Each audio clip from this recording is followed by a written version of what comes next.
Armed Forces of the Philippines umapila sa publiko na huwag ipatronize ang mga kumakalat na video sa social media hinggil sa Mindanao-based local terrorist na nakikisimpatiya sa mga ISIS na nagbabantang magsasagawa ng pananabutahe sa APEC Leaders Summit.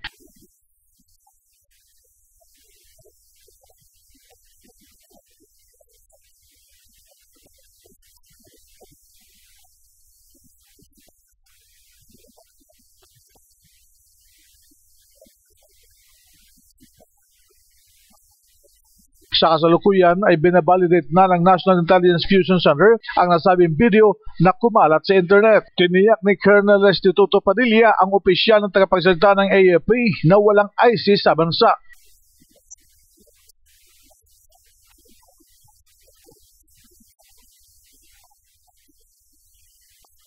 Panawagan ni Padilla na huwag pakinggan ang mga pananakot ng mga taong nais manggulo sa sitwasyon.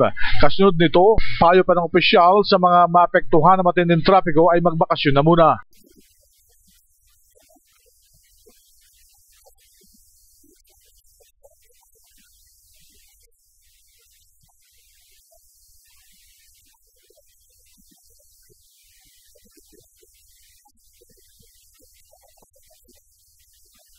Para sa APEC 2015 Special Coverage, RH911, Bing Formento, naglilingkod sa pagbabalita.